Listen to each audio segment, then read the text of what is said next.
This is Heliox, where evidence meets empathy. Independent, moderated, timely, deep, gentle, clinical, global, and community conversations about things that matter. Breathe easy, we go deep and lightly surface the big ideas.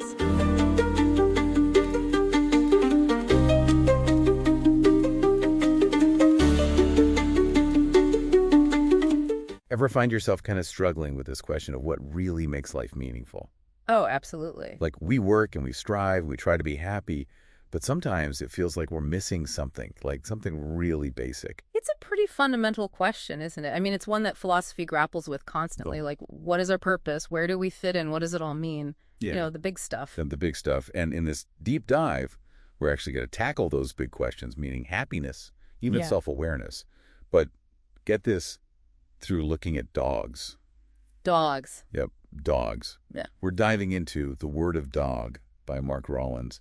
I know you sent over some fascinating excerpts in this book, and I was really struck by how he uses dogs, their behaviors, their way of being, to kind of hold a mirror up to our own human experience and really make us think about these philosophical ideas in a new way. Yeah. Absolutely. And I think that's what drew us to this book in the first place, right? The idea that we can learn something about ourselves, something about these age-old questions by looking at our canine companions. And we'll do it without getting bogged down in super academic jargon. Right, exactly. We want to make this accessible, and I think Rollins does a great job of that. So the goal here is to really dig into those core philosophical concepts that he explores in the book and see what kind of surprising insights we can gain by observing dogs. It's a fresh perspective, isn't it? It really is. So Rollins starts off by talking about joy, simple joy, and he uses this great example of his dog, Shadow. Oh, I love Shadow. Yeah, Shadow's amazing. He describes Shadow as experiencing this almost explosive happiness at like the smallest things, like, just pure unadulterated joy for a treat, a walk, even just seeing Rollins come home. Oh, yeah. That's so classic dog, isn't it? Like every little thing is just the best thing ever. Exactly. When it gets you thinking, right, like, why can't we as humans tap into that kind of consistent joy in the everyday? Rollins even asks, why can't I always feel like this? When he's observing Shadow, it really makes you question our approach to happiness. Yeah, it's like we've made happiness this complicated thing. We set these huge goals, these major milestones, and we tell ourselves, okay, I'll be happy when I achieve this or when I get that. Right, we put all these conditions on it. Yeah. And, he has this line where he says, I see something else in Shadow's response. The ability to take pleasure in the smallest things that life has to offer. I mean, it's so simple, but so profound. It is. And it makes you wonder, have we overcomplicated things? Have we lost sight of those simple joys in our pursuit of something bigger? It's a real possibility. Yeah. And this whole idea of simple joy kind of leads into another one of Rollins' arguments. Yeah. Dogs are natural philosophers. Natural philosophers. Now, that's an interesting concept. Right. I mean, it sounds kind of out there, but hear him out. He says, dogs are natural philosophers. What we know, if we know anything, we know through thinking. Dogs, in comparison, know through living. Okay, I see where he's going with this. So we humans, we're always in our heads. We analyze, we reflect, we intellectualize everything. We overthink, right. And Rollins is suggesting that maybe by thinking so much, we're actually missing out on just experiencing life directly like dogs do. It's like we've built this wall between ourselves and the world, this wall of thoughts and ideas. Yeah, and dogs don't seem to have that wall. They just are. And he even ties this idea to Dylan Thomas's poem, Fernhill. Fernhill. Interesting connection. How so? Well, there's that line in the poem about singing in my chains like the sea. And it's talking about how time and experience kind of wear us down, right? How we lose that sense of wonder and joy that we have as children. But Rollins suggests that dogs, they haven't lost that ability to sing, to embrace life fully, even as they grow older. Like they have this direct connection to joy that we've kind of lost touch with. That's beautiful. And it kind of sets the stage for his exploration of meaning, doesn't it? Specifically through the myth of Sisyphus. Right, Sisyphus. That poor guy condemned to push that boulder up a hill for all eternity, only for it to roll back down every time. Like the ultimate image of futility and meaninglessness. Yeah, everyone knows Sisyphus. So how do dogs fit into that picture? Well, Rollins does something really interesting with the Sisyphus myth. He asks us to imagine Sisyphus pushing not a giant boulder, but a tiny pebble. A pebble? Yeah. And he argues that even though the task would be physically easier, that sense of pointless repetition would remain, maybe even be amplified. Like, it's not just the struggle that makes Sisyphus' punishment so terrible. It's the fact that there's no end goal. It's Yeah. doing the same meaningless thing over and over again forever. Okay, I can see that. So where does Shadow come in? Well, Rollins talks about Shadow's daily routine of chasing iguanas away from the canal bank by his house. He says each morning, Shadow exiles the iguanas to the far bank. The very next morning, they will have returned, and Shadow must begin his efforts all over again. The iguanas are Shadow's rock. So it's like Shadow has his own version of Sisyphus's boulder, except his is made of iguanas. Exactly. And Rollins points out that Shadow isn't miserable doing this. He genuinely seems to enjoy it and even finds a sense of purpose in it. So it begs the question, what's the fundamental difference between Shadow's seemingly meaningful repetition and Sisyphus's obviously meaningless one? That's the million-dollar question, isn't it? It is. And at first glance, you might say it's happiness, right? Shadow seems to genuinely enjoy his iguana patrol, whereas Sisyphus is obviously miserable. But Rollins takes it a step further. He asks us to imagine a happy Sisyphus. A happy Sisyphus? How would that even work? Well, maybe the gods intervene and magically make Sisyphus love rolling that boulder. Yeah. So the task is still the same pointless repetition, but now he's joyful doing it. Okay, but does that suddenly make his life meaningful? That's exactly what Rollins wants us to consider. And he argues that it doesn't, and maybe even makes it worse. Worse? How? Well, he points out that in the original myth, Sisyphus at least has this kind of tragic dignity. He knows his situation is absurd, and he still chooses to defy the gods. Right, but a happy Sisyphus wouldn't have that defiance. He'd just be going through the motions, oblivious to the pointlessness of it all. Right, he'd be a deluded Sisyphus, as Rollins puts it. And the key difference here is that Sisyphus's happiness in this scenario is imposed from the outside. It doesn't come from within him. That's an interesting distinction. So it's not just about being happy, it's about where that happiness comes from. Exactly. And Rollins draws a really clear contrast between Sisyphus and Shadow here. He says, Sisyphus's happiness is not part of who or what he is. It comes not from him, but from the gods. The happiness of Shadow, on the other hand, is a happiness that originates in and erupts from his deepest nature. So for Shadow, that joy in chasing iguanas, it's just part of who he is. It's authentic to his nature. Exactly. And that authenticity seems to be a key ingredient for meaning. I'm starting to see the bigger picture here. And it makes me think about something that's very human, this tendency to constantly reflect on ourselves. Oh, absolutely. We're always analyzing our thoughts, our feelings, our actions. And Rollins brings up a really great anecdote about Shadow to illustrate this contrast. You know that story about Shadow jumping headfirst into a canal while chasing geese? Oh, yeah, that's classic Shadow. Yeah. Just pure, unadulterated commitment to the chase. And Rollins points out that Shadow doesn't hesitate for a second. He doesn't stop to think, wait, is this a good idea? Should I maybe reconsider? He just goes for it. He's totally in the moment. And this leads Rollins to a pretty radical idea, that this very lack of constant self-examination might actually be a good thing for dogs. Wait, hold on. Isn't that kind of going against Socrates' whole the unexamined life is not worth living thing? Right. It's like a direct challenge to that cornerstone of Western thought. We're always taught that reflection is crucial for growth and understanding. But Rollins is suggesting that maybe sometimes all that introspection can be a burden. Exactly. He even calls it a wound that cannot be healed. Like when we overanalyze things, we can get stuck in our heads and lose that sense of connection to the world and to ourselves. Then he contrasts that with dogs, who he says exist in a state of undivided consciousness. Like they're not constantly battling with their own thoughts and doubts. It's like they're just present in the moment, experiencing life without all the mental baggage. Yeah, and Rollins captures this beautifully when he's talking about that canal incident with Shadow. He says, I love this memory because it is such a good example of a type of commitment that is possible only in a life that is gloriously unexamined. It's such a powerful statement. It is. So if dogs aren't engaging in all this reflection, does that mean they lack self-awareness altogether? Well, Rollins makes a really important distinction here between two types of self-awareness. There's reflective self-awareness, which is what we usually think of. It's that ability to think about yourself as a separate entity, to recognize yourself in a mirror, for example. And then there's pre-reflective self-awareness. Pre-reflective self-awareness, what's that? It's more basic. It's this inherent awareness that comes with simply experiencing the world. Like when you see something, you're implicitly aware of yourself as the one seeing it. It's not a thought, it's just built into the experience. Okay, I'm following. So you're saying that even if dogs don't pass the mirror test they might still have this basic pre-reflective awareness. Exactly. And Rollins argues that any creature that has conscious experience has this pre-reflective self-awareness.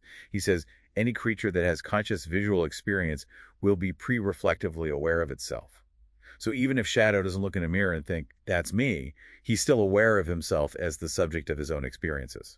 That makes sense. But what does this distinction between reflective and pre-reflective self-awareness really tell us? Well, Rollins suggests that our capacity for reflection, while it can be a powerful tool, can also lead us to become too detached from our own lives, like we become spectators instead of participants. We're always judging ourselves, second-guessing ourselves. Exactly. And he contrasts this with dogs who, he says, are creatures of commitment. They don't get caught up in all that internal debate. They just act. And he ties this back to the history of philosophy.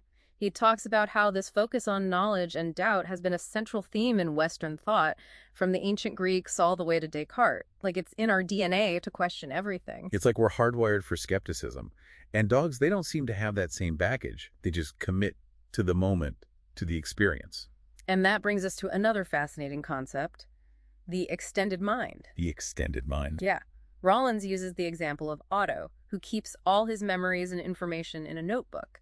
He relies on it so heavily that the notebook essentially becomes an extension of his own mind. Okay, so it's like the notebook is a tool that allows him to think and remember more effectively. Right.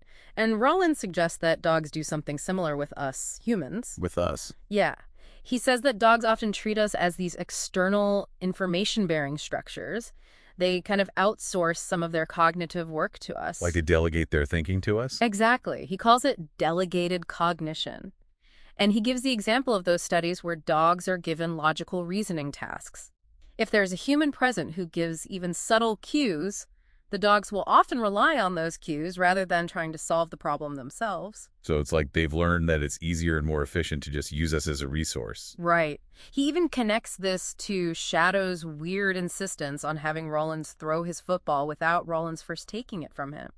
It seems illogical, but Rollins thinks Shadow is basically using him as a tool to get what he wants. He says humans are the external information-bearing structures that dogs like to use to solve the problems they encounter. It's much easier that way. Pretty clever, huh? Definitely. Dogs are way more strategic than we give them credit for.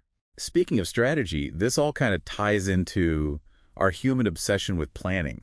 Oh, yeah, we love our plans, don't we? 5-year plans, 10-year plans, life plans. Right, we're always trying to map out the future to control it. And there's this idea that having a plan is essential for a meaningful life. Like, if you don't have a plan, you're just drifting. But Rollins challenges this assumption. He talks about how all this planning can actually close us off to opportunities, to new experiences. He compares his own carefully planned walks with Shadow's pure, spontaneous joy for every single walk, no matter how routine. It's like, for Shadow, every walk is an adventure. Exactly. And Rollins even imagines what Shadow might be thinking. What? You walking over to my leash? You're picking it up? We are going for a walk. Effing A. Super happy. Super, super happy. It's hilarious. And it really gets to the heart of that dog-like enthusiasm for life. And it makes you wonder if we've lost something by being so focused on planning and controlling the future. Right. Rollins even says, plans suck the life out of, well, life. They make of life a desiccated vessel. I mean, that's a pretty strong statement. It is, but I think there's truth to it. Maybe we need to learn to loosen up a little bit, to be more open to spontaneity like dogs. To embrace the present moment more fully. Exactly. And this leads us to one of the most moving parts of the book. Rollins' reflections on living in the present moment, as illustrated by the story of his dog Hugo in his final days. Hugo, yeah. That story is heartbreaking, but also incredibly beautiful. It is. So Hugo was suffering from severe arthritis pain, right? But even in his final moments, he found so much joy in this simple game of chasing his favorite sleeve, like right up until he was euthanized. It's this incredible image of a creature finding pure joy, even in the face of immense suffering. And Rollins contrasts this with our human tendency to get overwhelmed by pain, to lose sight of those simple pleasures that can bring us joy. And he talks about how dogs seem to live one life from the inside alone. Like they don't have that same separation between the experience and the observer of the experience that we humans do. It's like they're fully immersed in life without that layer of self-consciousness. And Rollins connects this to Wittgenstein's idea that eternal life belongs to those who live in the present. I'm seeing the connection. So Wittgenstein is saying that true fulfillment comes from being fully present in the moment, not dwelling on the past or worrying about the future. And dogs seem to embody that idea perfectly. They do. And Rollins argues that our human ability to step outside of ourselves, to see our lives as objects, to analyze them, that's what leads to so much existential angst and confusion. It's like we get so caught up in thinking about life that we forget to actually live it. And dogs, they don't seem to have that problem. He says there is only an inside to the life of a dog, and it is a life that has no limits in the way that a visual field has no limits. It's this beautiful image of a life lived without boundaries, without the constraints of our own self-awareness. It's almost like they experience pure being without all the noise of our human minds. Exactly. And it makes you wonder if maybe they have a clearer understanding of meaning than we do. And that brings us back to the central question, doesn't it? What does make a life meaningful? We talked about the hypothetical happy Sisyphus and how his externally imposed happiness didn't really make his life any less absurd. Right. And Rollins contrasts that with Shadow's joy in chasing those iguanas. He argues that Shadow's happiness is authentic because it comes from his nature, from those deeply ingrained instincts that have been bred into him. It's like chasing iguanas is in Shadow's DNA. Exactly. And Rollins makes this distinction between accidents, which are the specific events that happen in a life, and history, which is more like the underlying nature that shapes a life. For a dog, meaning seems to come from that authentic engagement with the world that's rooted in their nature. So it's not about what happens to them, it's about how they respond to it based on who they are at their core. Right. And it's like their actions are this pure expression of their being without all the self-doubt and second-guessing that we humans experience. It's a much simpler way of being in the world.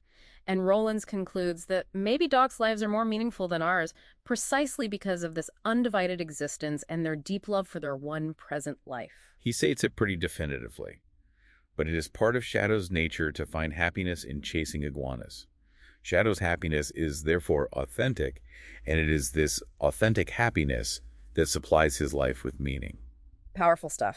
So as we wrap up our deep dive into the word of dog, we've seen how dogs can teach us a lot about ourselves, about meaning, about happiness, about how to engage with the world. Their simple joys, their unwavering commitment, their lack of self-consciousness, it all offers a fresh perspective on these age-old questions. It really does. Yeah. And I think the beauty of Rollins' book is that he does it in a way that's both thought-provoking and accessible.